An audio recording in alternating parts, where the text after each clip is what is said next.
마라나타 내가 매일 기쁘게 순례의 길 행함은 주의 팔이 나를 안보하며. 오늘도 우리가 순례자임을 기억한다면 요구하지 않고 모든 일에 감사함으로 반응하며 살아갈 수 있을 것입니다. 오늘은 말씀드린 대로 설교자이기 때문에 좀 일찍 시작하게 되었습니다.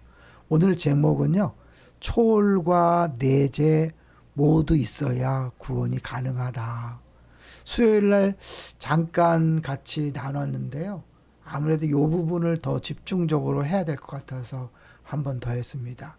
우리는 왜 기독교에만 구원이 있는가? 라는 이제 그 소리를 많이 들으면서 때때로 너무 기독교가 독단적이지 않느냐. 자기네들만 구원이 있다고. 근데 그럴 수밖에 없는 게요. 신학적으로 이 다른 모든 종교는 그 신이 초월적인 면만 있든가 아니면 내재적인 면만 있는 거죠. 저는 제가 잠시 들어가서요. 자세히 한번 해보겠습니다. 우리가 후원자 수양회 때 자주 말씀드렸는데요.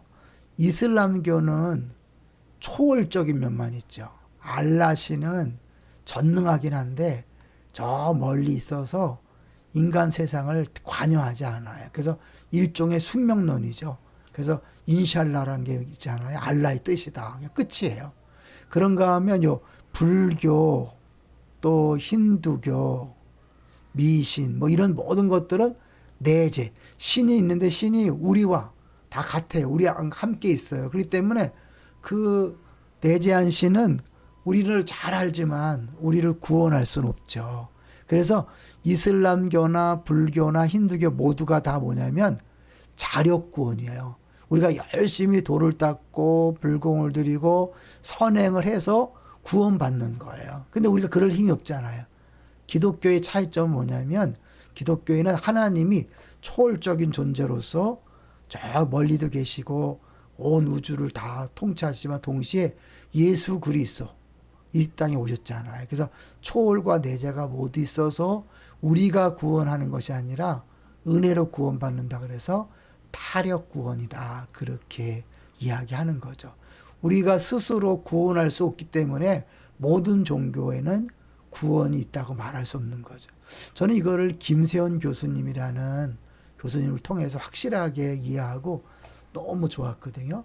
근데 이번에 이제 사도행전 17장을 준비하면서 베이직교회라는 데가 있어요. 베이직교회 부목사님 설교를 들으면서 또 굉장히 깨달았어요. 원래 그 조정민 목사님이 이제 담임 목사님인데 어떻게 그날은 조 목사님도 동일한 법무로 설교를 하고 아마 다른 예배에서 다른 부서 예배에서 이 노병균 목사님이 하신 것 같아요. 그런데 조회수를 보니까 조정민 목사님이 담임 목사니까 한 10배는 많더라고요. 그러니까 노병균 목사님 상대적으로 적은 숫자가 봤는데 제가 2개 다 들어봤는데 이 부목사님 설교에 엄청난 인사이트가 있더라고요. 그분이 이제 설교하면서 이 수요일에 말씀드렸던 키케로라는 사람이 쓴 신들의 본성에 관하여라는 책이 있어요. 이게 한글로도 번역이 됐는데 여기 보면 이제 그 아테네 시민이라면 당연히 3가지 중에 하나를 선택한다. 근데 사도행전 7장에 나오는 게 스토학파라고 있잖아요. 스토학파 그리고 에피크로스 학파. 이거는 성경에 나오거든요. 또 역사책에서 우리가 들었던 내용이잖아요. 근데 그 당시 또 하나가 뭐 있었냐면 아카데미아 학파가 있었어요. 어려운 얘기 안 하고 쉽게 얘기하면 이 스토학파는 모든 게 다 신이라는 거예요. 범신론이죠. 그러니까 이 우주의 근본인 뭐 이렇게 뭐가 있잖아요. 아레테마 이런 거 있는데 그게 많다는 거예요. 그래서 너무 신이 많고 다 신이기 때문에 어느 편을 들 수 없어서 중간에 뚝 떨어져서 중립을 지키고 절제한다. 그런 거죠. 그 다음에 에피크로스 학파는 이 범신론에 비해서 이신론이에요. 이걸 왜 얘기하냐면 아까 얘기했던 것처럼 이슬람교는 있잖아요. 알라신 있지만 멀리 있어요. 그러니까 이신론이죠. 멀리 있고. 불교, 힌두교는 다 범신론이에요. 이해되시죠? 그러니까 그 당시 스토학파나 에피크로스 학파가 모든 종교와 연관이 있는 거죠. 그런가 하면 이제 아카데미아 학파는 회의주라서 신을 증명할 수 없다. 그래서 신이 있는지 없는지 모른다. 그러니까 우리는 그냥 지금처럼 해오는 대로 그냥 전통을 따라 살아가다 보면 뭔가 잘 될 것이다. 그런 거예요. 그러니까 사도 바울이 아덴에 가서 그들을 가만히 봤을 때 이 세 가지의 철학 사상이 그들을 꽉 잡고 있는 거죠. 이걸 우리 오세명 간사님이 간단하게 정리한 내용이 이거잖아요. 에피크로스 철학과 스토아 철학이다. 잠깐 읽어보면요. 에피크로스는 개인이에요. 개인 중심. 왜냐하면 신이 있어도 멀리 있고 우리가 관여하지 않으니까 내 마음대로 살아야 된다는 거예요. 근데 스토아 철학은 뭐냐면 다 신이다. 그러니까 우리가 함부로 살면 안 되고 거기도 모두가 신이기 때문에 그 공통적인 면이 있다. 우리가 몰라도. 그러니까 그거를 알고 따라가야 된다. 그래서 전체 질서가 우선이고 개인의 삶은 뒷전이다. 아카데미 학파는 아까 했던 것처럼 둘 다 아니고 우린 잘 모른다 라고 하는 거죠. 그러니까 어려운 것처럼 보이지만 결국 그들 핵심 뭐냐면 하나님을 모르니까 하나님 자리에 인간이 만들어 온 종교 또는 철학 다 연결되는 거예요. 그러니까 세상의 모든 종교와 모든 철학은 궁극적으로 진짜 하나님을 모르기 때문에 가짜를 나름대로 섬기는 거죠.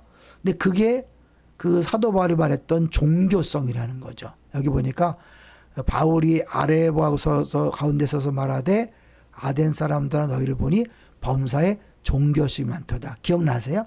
종교심이란 단어는 두려워하다 더하기 마귀, 데몬. 그러니까 마귀를 두려워하는 것.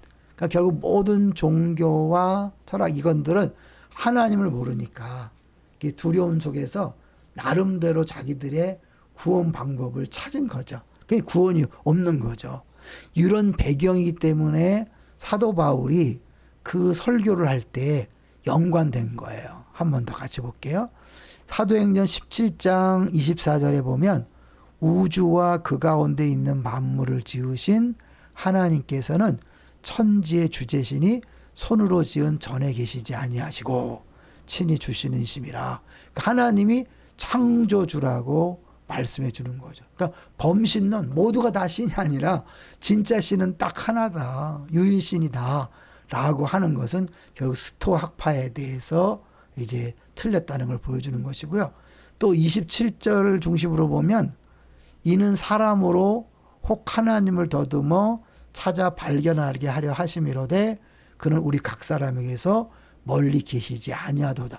멀리 계시지 아니하도다. 연관되죠. 이 이신론이 신이 있어도 멀리 있기 때문에 우리와 상관이 없다. 그러니까 이 모슬렘, 이슬람교랑 또 연결되는 거죠. 종교로는 이슬람교, 철학으로는 이제 에피크로스 학파가 되는 거죠. 그리고 이제 세 번째 아카데미 학파는 모른다 그랬잖아요. 모른다 그러니까 바울 사도가 알지 못하던 시대에는 하나님이 관고하셨거니와 이제는 어디든지 사람에게 다 명하사 회개하라 하셨으니 믿을 만한 증거를 주셨다. 그러니까 이렇게 그 당시에 아덴에 있는 모든 철학의 가장 중심을 보고 그들에게 답을 주고 있는 거죠. 그래서 이제 사실 우리에게는 무슨 의미가 있는가 생각해 보면요. 우리가 얼마나 큰 복을 받은 거예요. 우리가 아직도 예수를 만나지 못했다면 우리는 뭐 어떤 종교나 어떤 철학에 심취해서 답이 없는 삶을 살아갈 수밖에 없었잖아요.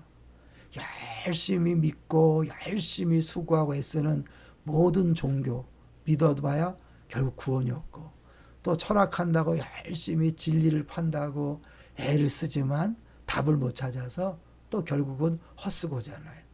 그런 의미에서 우리 교회에 철학관 하다가 예수 믿게 되신 분, 그분 얘기 들어보면 자기가 이 사주팔자 그거를 다 이렇게 하면서 결론은 자기는 어느 수준 이상이라고 얘기하더라고요. 답이 없대, 답이. 그걸 깨닫고 스스로 인터넷을 뒤져서 설교란 설교는 다 들어봤다는 거잖아요. 그러니까 웬만한 설교는 귀에 안 들어온다고 그렇게 교만하게 말하더라고요. 그러면서 스스로 혼자 이제 예수를 만났고 결정적으로 이제 우연한 기회 우리 교회 와서 등록까지 하게 된 거잖아요. 그리고 그분이 교회 등록한 걸 보고 정정일 목사님이 자기 부모님을 전도할 생각을 하게 된 거죠.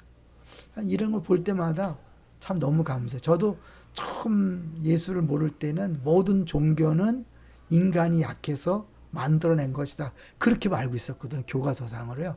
그런데 하나님이 저를 교회로 부르셔서 잘 모를 때, 하나님이 계시다고 믿지 않을 때 부르셔서 교회 와서 예수를 만나고 구원받고 목사가 돼서 참 자유, 기쁨, 진리를 안다는 게 얼마나 행복한지요.